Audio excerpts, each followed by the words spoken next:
Welcome back to another movie tier ranking video where I attempt to rank every single movie that I've seen, or basically every single movie that I've rated in Letterboxd. By the way, if you like these movies, you should follow me on Letterboxd.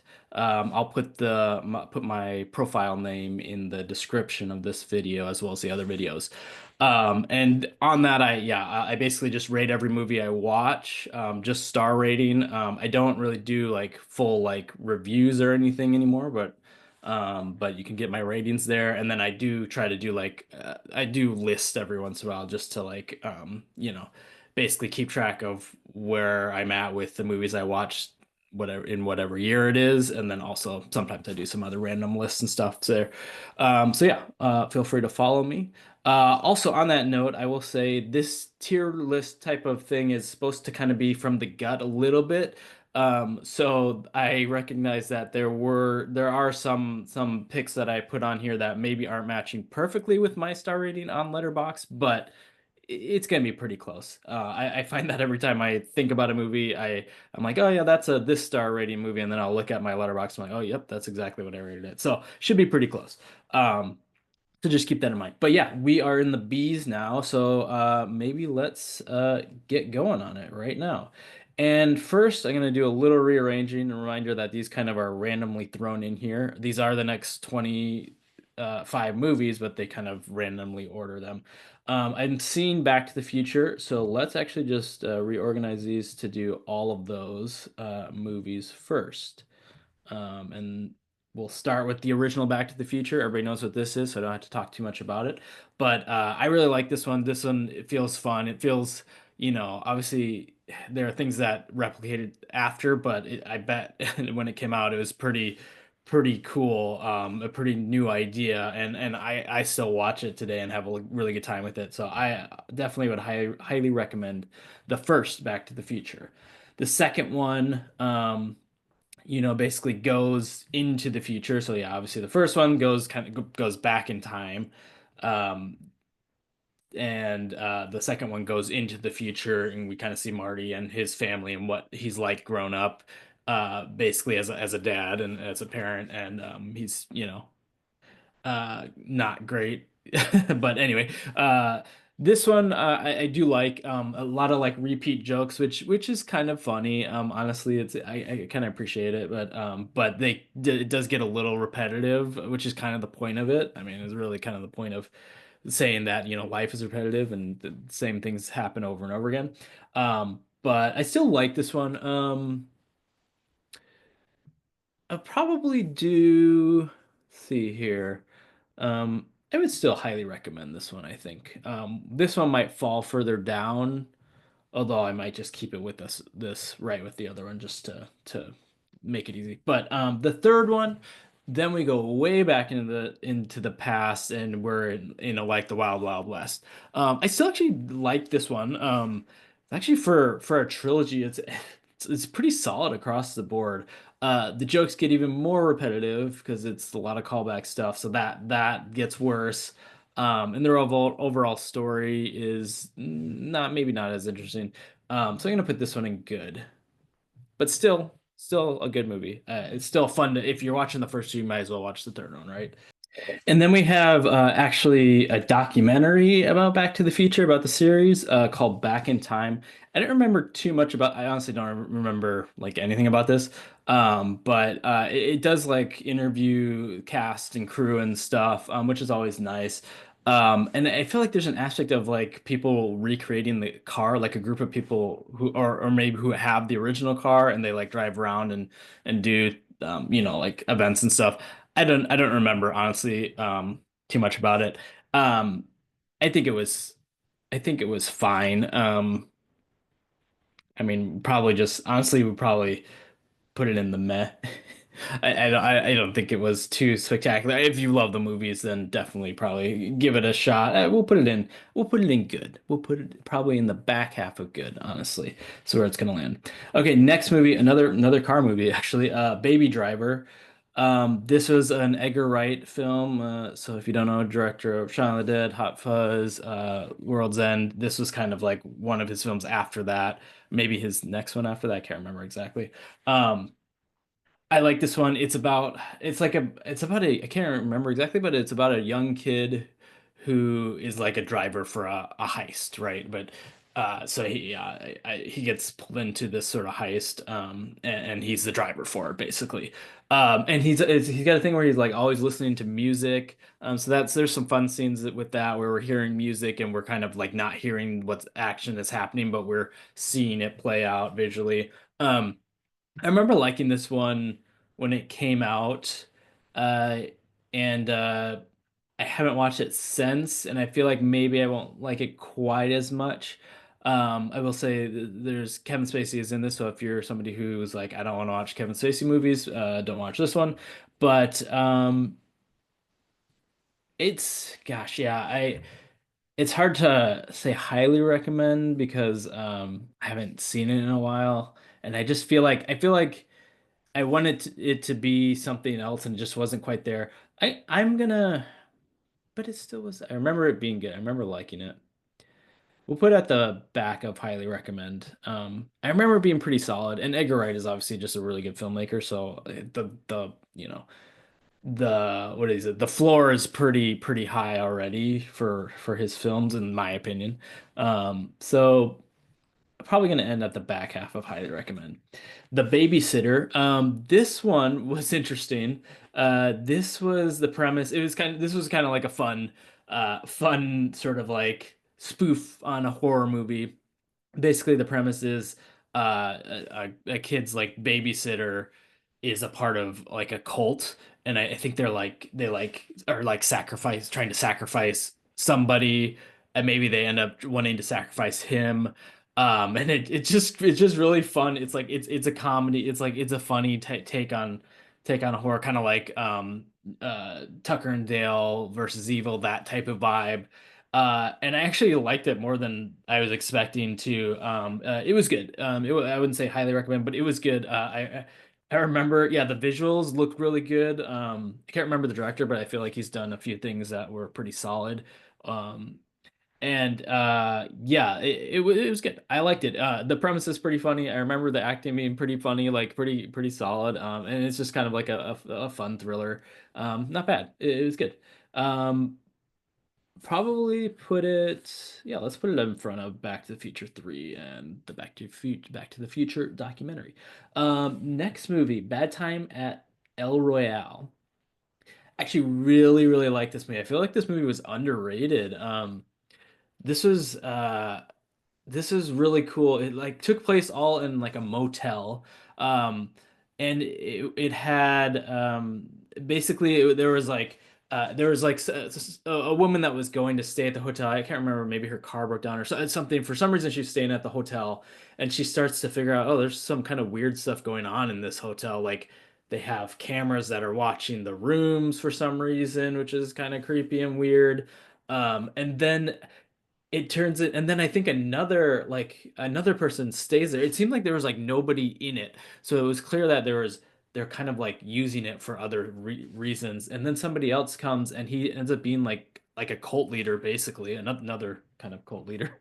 He was like a cult leader, and it's just really good. Another one visually that actually kind of reminded me of the Babysitter, except for probably better visually, but that sort of same vibe of like it feels realistic, but it kind of feels like you're in a set, or like it feels very like high saturated and just like kind of fun. Like it's just really good. I really like this movie. I highly recommend this movie, and it's probably going to end towards the top of this. I need to rewatch this again. Honestly, it could go up to all-time favorites. I think it's really underrated, and I had a really good time with it. Yeah, we'll put it there for now. Ballerina. This is just a more recent action film. It's basically John Wick with Korean woman. So if that sounds up your alley, definitely watch it. I was a fan of it. I thought it was good. Again, good filmmaking, visually looked good. Good cinematography. The action was fun. Um, I don't remember the story too much, but obviously the story doesn't matter that much in this. But I actually really like this. I'm not gonna highly recommend it, but it's gonna be good, and it's gonna be towards the top end of good if it lets me put it there. Okay, yeah. Definitely better than The Babysitter. This was good for an action movie, which I don't watch a ton of action movies anymore, honestly. Um, so I was kind of like, I almost didn't pick this one, but it looked cool. It looked visually different and interesting. And yeah, it really lived up to that. So yeah, I liked it. It was good. Another movie here. Okay, Baltimore Rising. This is a documentary that came out. Actually, I'm not 100% sure when it came out, but I watched it after George Floyd's murder and all that, the protests and things that were happening there.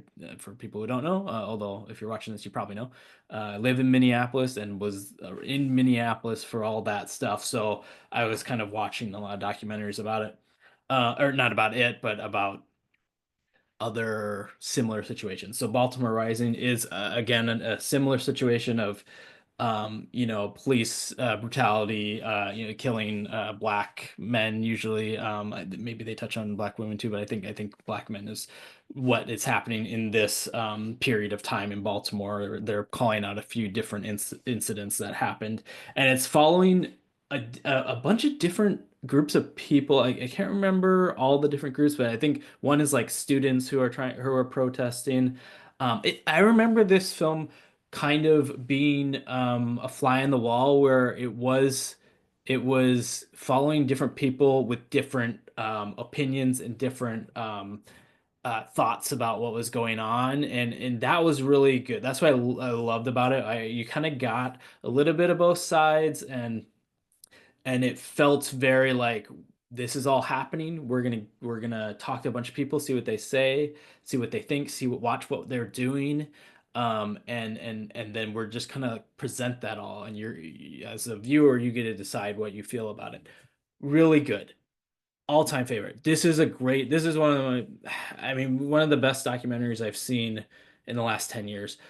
It is really good, and it does something that I think is really hard to pull off in a documentary, which is be kind of objective in a way. Although I'm sure, I mean, I would imagine it pushes towards one direction a little bit more just with who they're filming and stuff. But um, really good, really impactful. Everybody needs to watch this thing. That is my true opinion on it.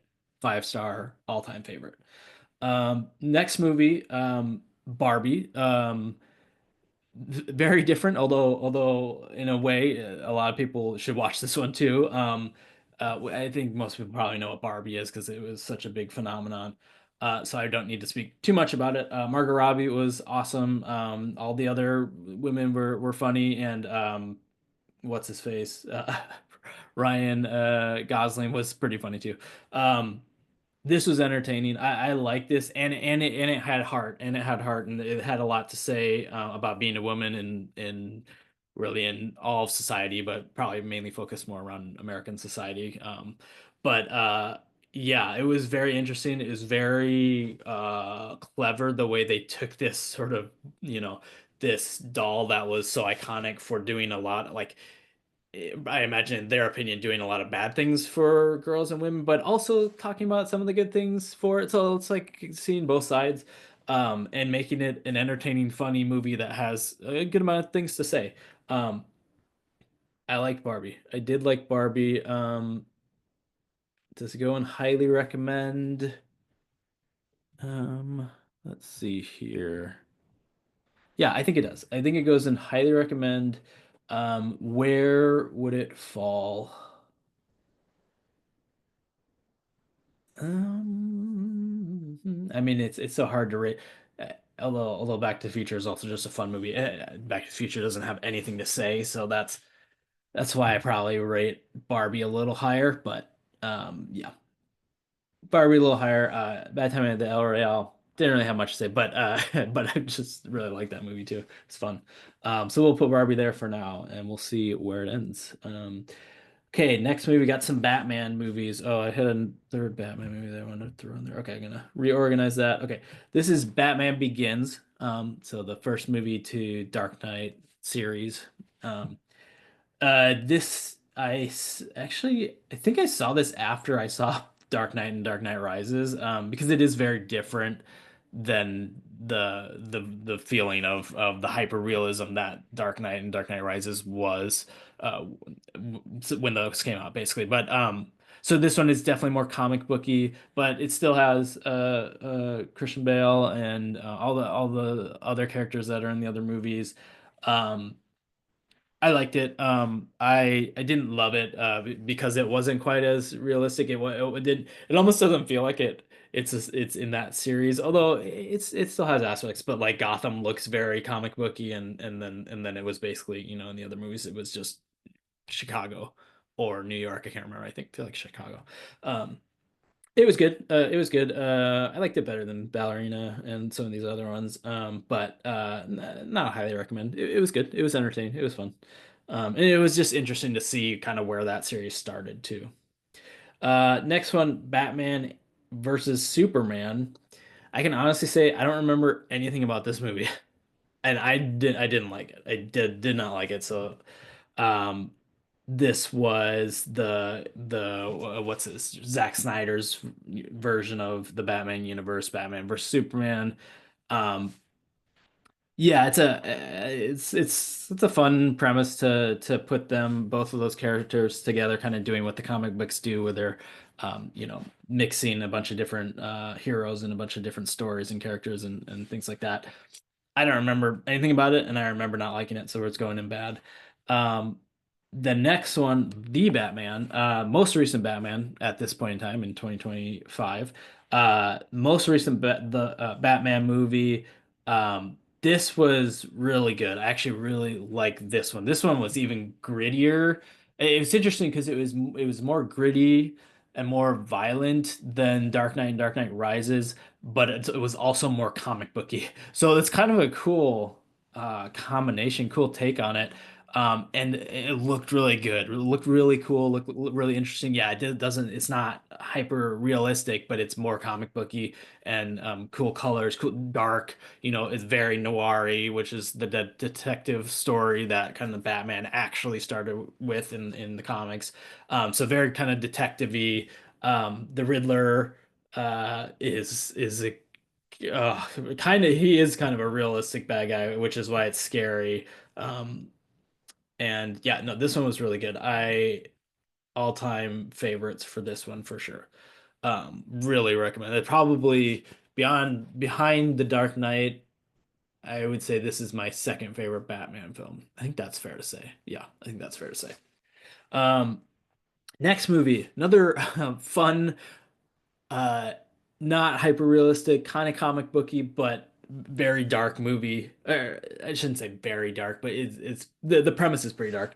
Battle Royale. So this is a Japanese film that it basically puts a bunch of high school students on an island and makes a game out of it where they're killing each other. And very interesting, kind of, very Hunger Game-esque. Um, I think the premise is like in Japan. I think this kind of was happening in real life, but it was it's kind of the inspiration for the movie. But more so in the movie, the kids are kind of like doing whatever they want. They're not going to class. They're like stabbing teachers, which I think there was some stories about that inspired this in real life. And they were just didn't care about school. So in this film, because of that, they decide maybe once a year to pick a class to take on a field trip, which then they tell them, oh, you're a part of this game and you're gonna kill each other, and the last one to survive wins. Um, and I think they broadcast it. I can't remember if they put it on TV. I feel like I don't know if they put it on TV or not. It almost seems like maybe they don't. But that's what's happening. It is pretty fun. For the premise, it's dark, but it's pretty fun. I quite enjoyed it, which is kind of weird to say, but it's got the Japanese vibe a little bit as far as like Japanese filmmaking. So just go into that expecting that little cheesy, but also funny and fun. They're at one point they're watching a TV once they get pulled into the game, and it's like telling the rules, and there's just like a woman on there who's like all like cutesy, and she's like, "Welcome to the games," and and she's just playing it so like comically, like this is no big deal, like you're gonna have a good time.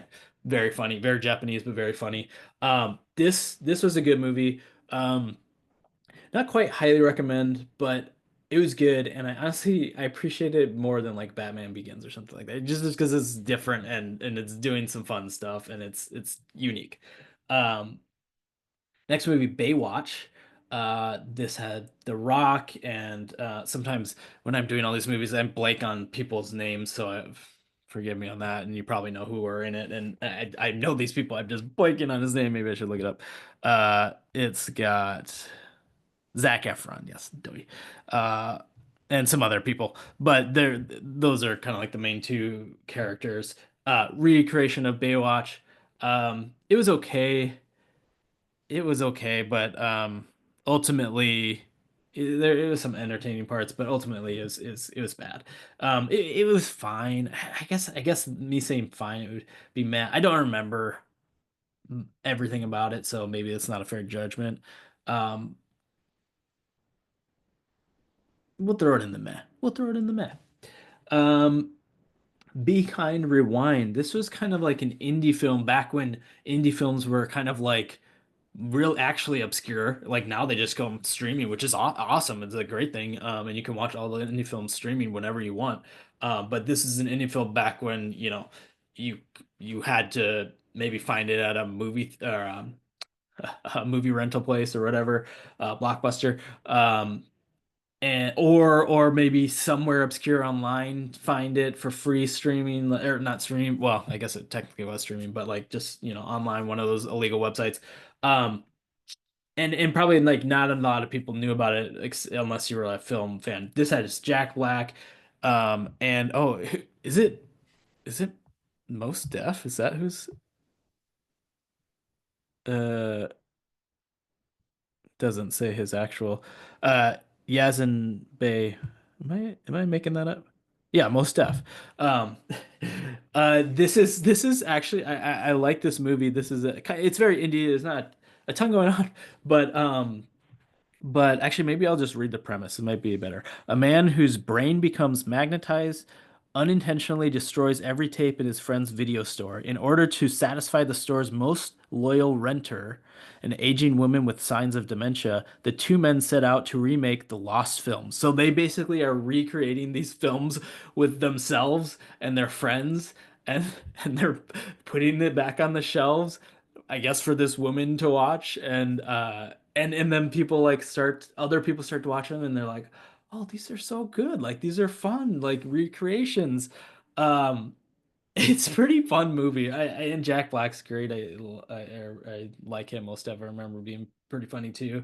Kind of like alternate or different characters, like where Jack Black's kind of the dumb idiot who has big ideas. Anyway, I like this movie. This one's gonna be good.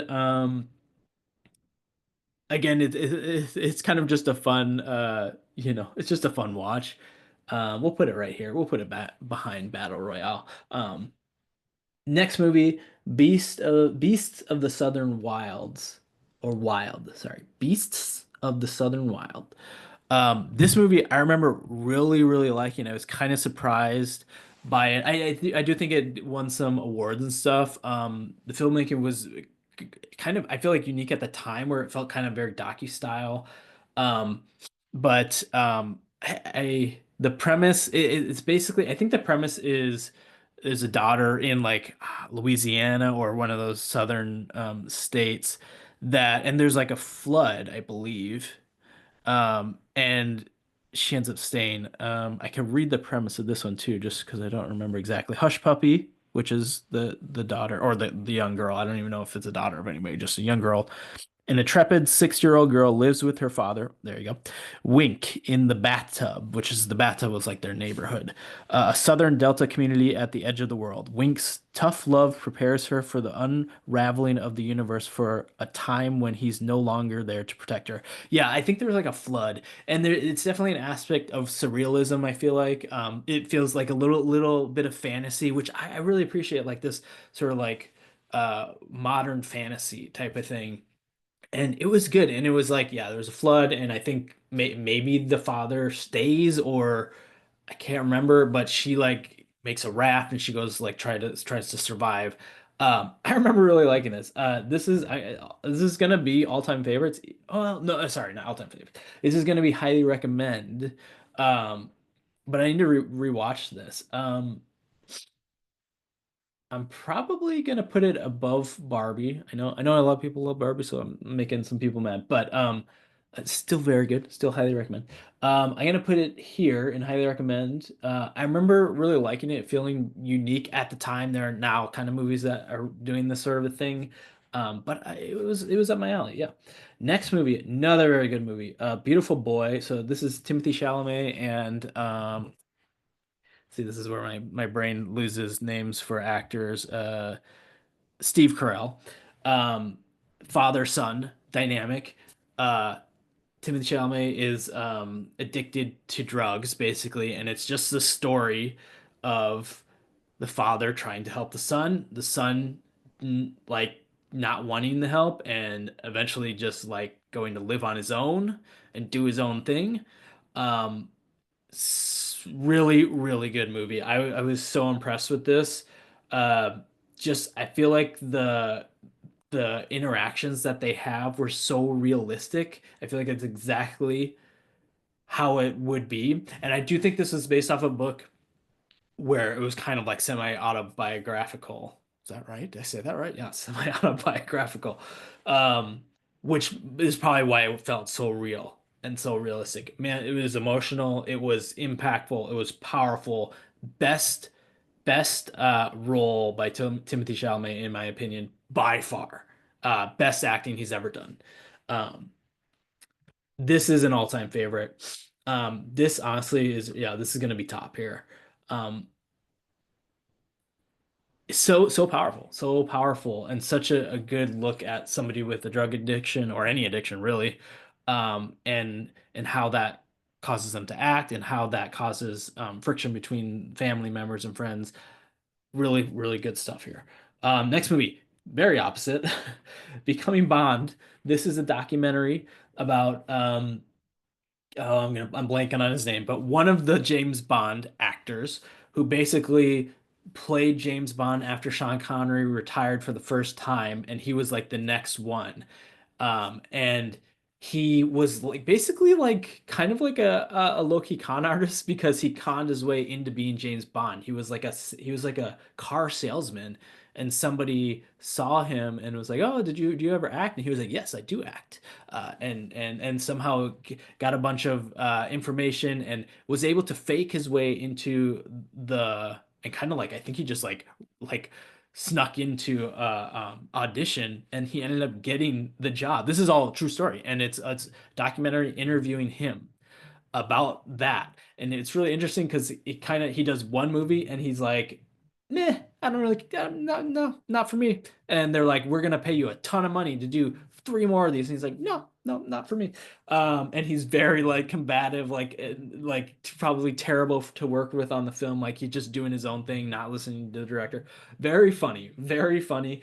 And then the other aspect of this is there's recreations, basically in the style of well, it's just like comical recreations with actors, and it's just very stylized, and it is hilarious. It's pretty darn funny.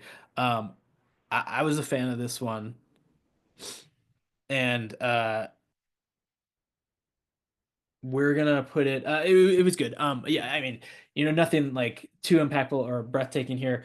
But it was fun. It was fun. We're gonna put it in good. We're gonna put it in good.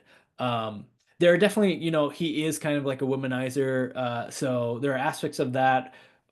I imagine for a woman watching, like, kind of like, oh, this guy's kind of an asshole. Which they don't hide from that. They play into that. But it may be annoying to watch for some women. Possibly. I don't know. Just making assumptions here. Becoming Bond, this is good. This is fun. Um, Top end of good, maybe. And it was also here, and I will say it was just a cool, creative way to make a documentary film that otherwise might not have been that exciting.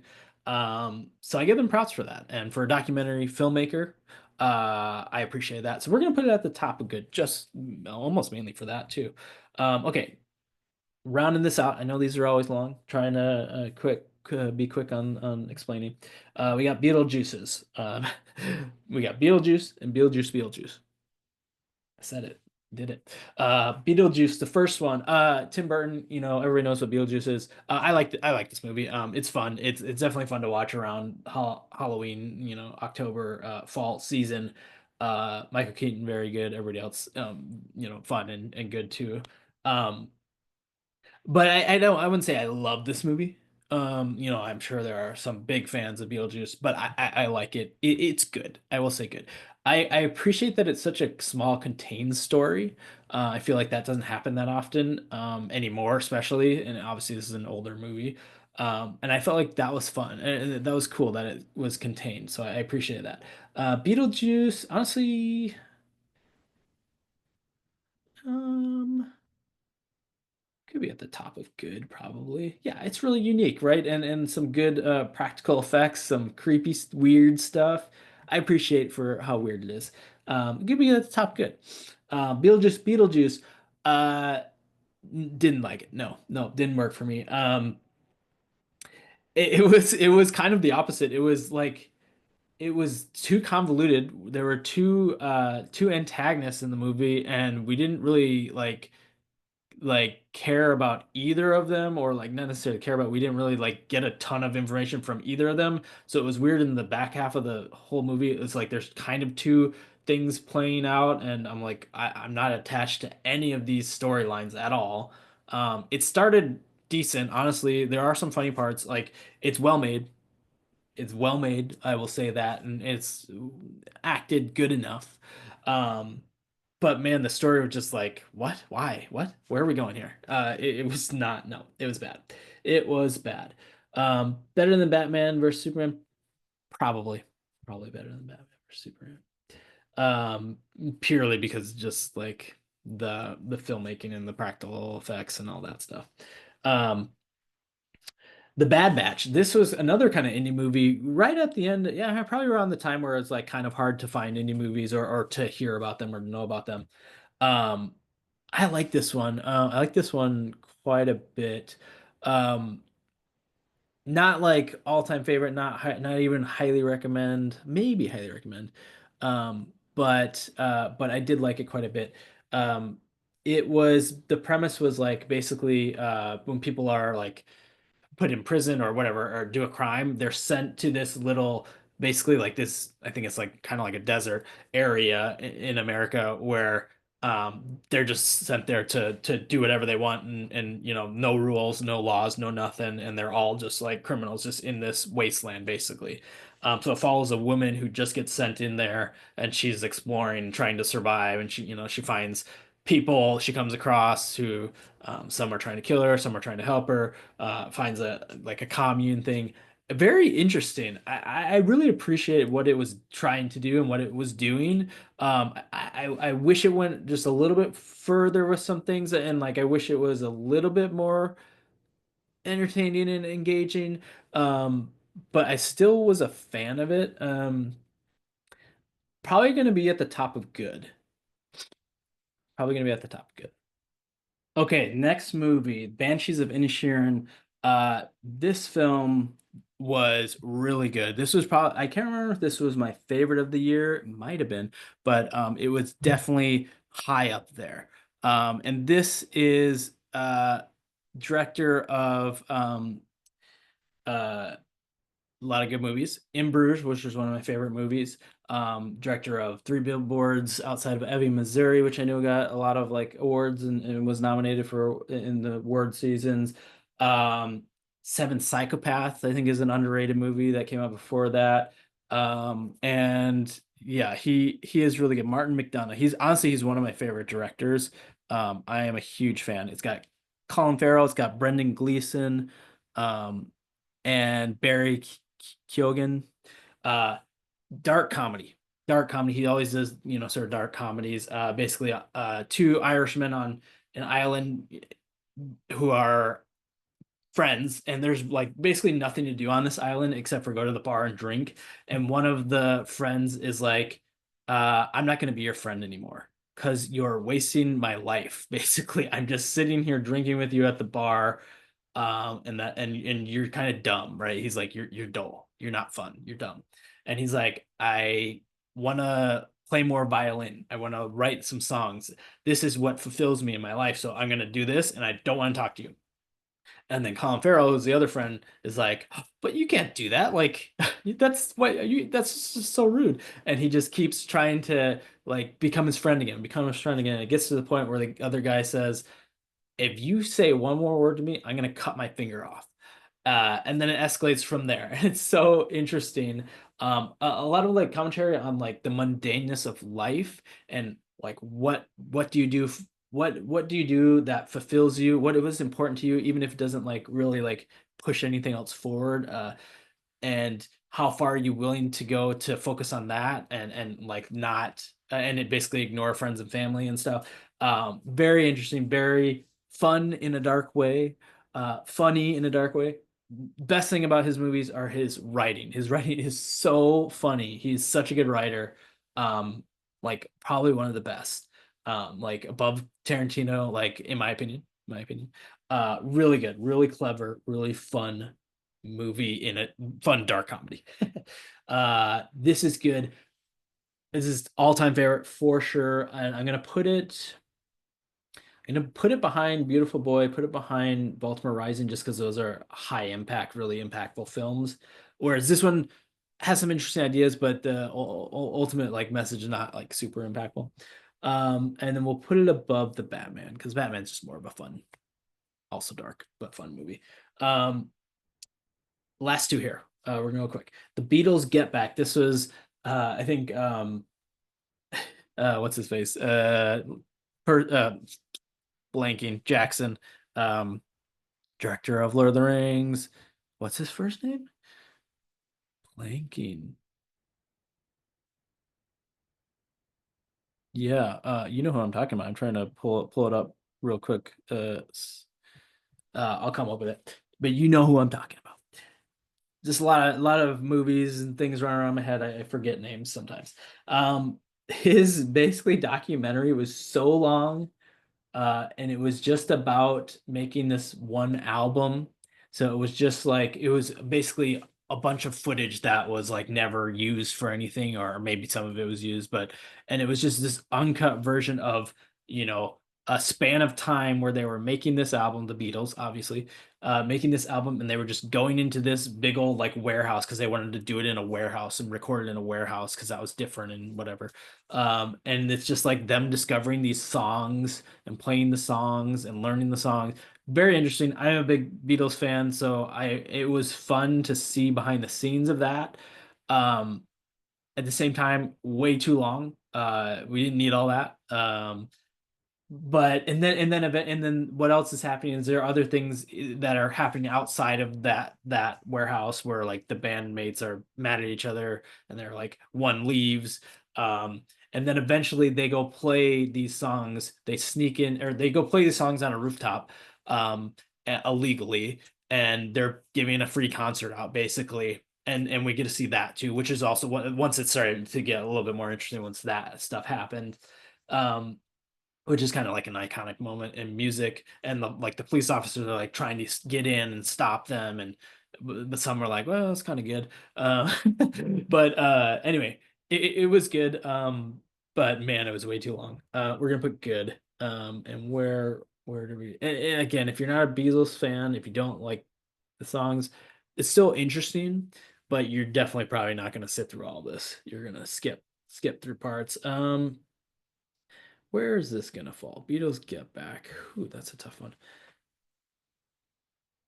I mean, I think it's an interesting. Again, it's kind of an interesting take on a documentary where we're really just seeing like almost every moment that's happening. I kind of like that idea, but just cut it down to like 2 hours, not however long this was. Um, that's a tough one. Documentaries are always tough. Let's start with Becoming Bond. Do I like it better than Becoming Bond? No, I don't think so. Um, yeah, these are tough. We'll put it here. Last movie, The Beguiled. Um, This was Kirsten Dunst and her sisters, old-timey, basically taking a war soldier, an enemy soldier, and I guess another Colin Farrell movie. They take him in, and um, some weird things happen. Or I don't know. It's just kind of like some tensions build there.